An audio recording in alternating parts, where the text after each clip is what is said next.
umaga po sa atin lahat. Narito ulit tayo sa Snake Road. Tatapusin na nating isprayan ito.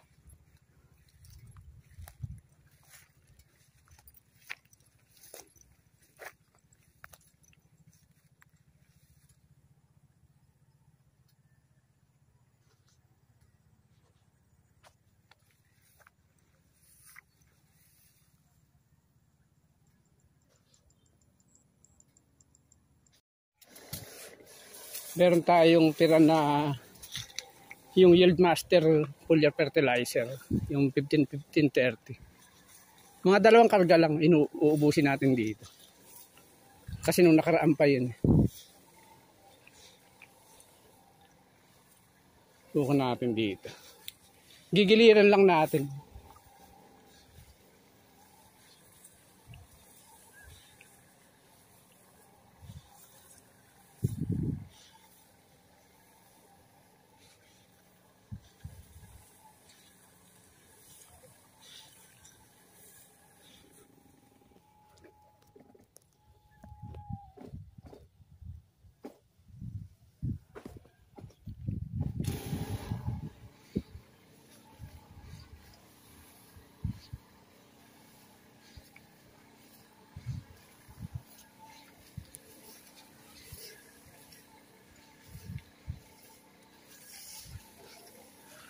Ito yung may sakit na in-spray natin ng kusay din.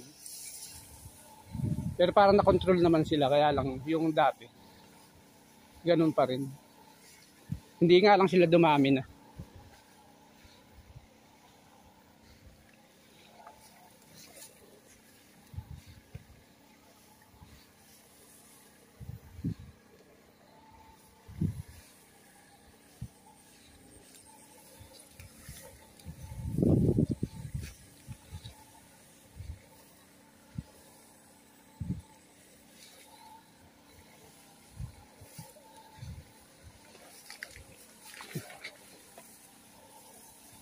Hindi nakahirapan pagka medyo mamasa-masa yung pilapil, hindi may iwasan kung minsan madudulas ka rin. Mabutit hindi naman nagtutuloy, para na-i-slide lang.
May mga gilid na mapula na rin na yan.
Ay, nakatapos na tayo.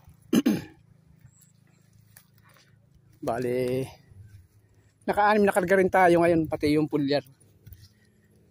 Ay, nakagayak na tayo para umuwi. Dadaan tayo ngayon sa San Juan. Titingnan natin yung palay natin dun sa may San Juan. Yung malapit sa kalsada. Tsaka siguro ba pumasyal tayo kay Badoy ngayon. Kahit saglit lang. Ito yung sa San Juan natin. Triple 2 to eh. Pero ang lalaki niya.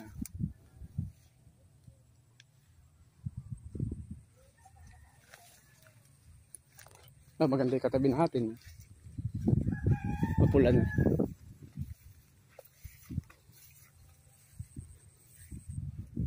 Iba talagang maglaman yung triple 2 kahit may mga puti-puti siya pero mahahaba yung uhay niya.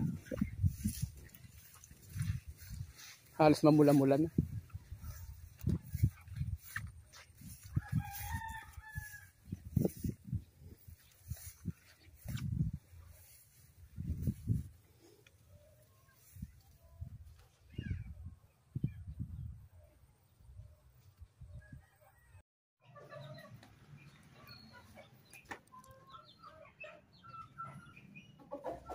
Ay, gagawa tayo ng pinakatapang punong bintana kasi pinapasok siya ng tubig eh.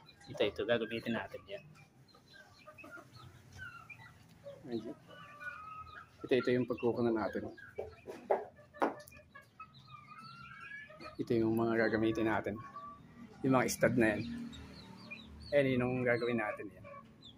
Lalagyan natin yan ng pinaka parang sombrero ba yung tawag doon. Kasi yung tubig pumapasok din sa loob. Kasi yan yung hollow block doon sa pinakaibabaw na yan. Yung parang may puwang na yan, doon dumadaan yung tubig. Natapat nga, hindi nagiliran niya yung bintana. Kaya gagawin natin, lalagyan natin ng pinaka sure fit para hindi na siya papasok sa loob. Ito yung ginagawa natin ngayon. Ayan na yung gagawin natin.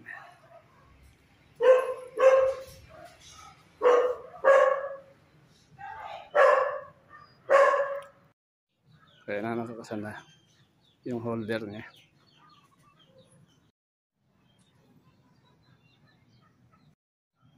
Ayan, nakasado na.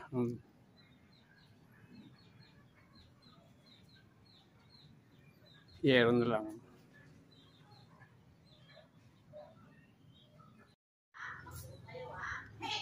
Ayan, okay na. Ganyan lang. Lalagyan na lang natin ng wall kasi yung pinaka wall.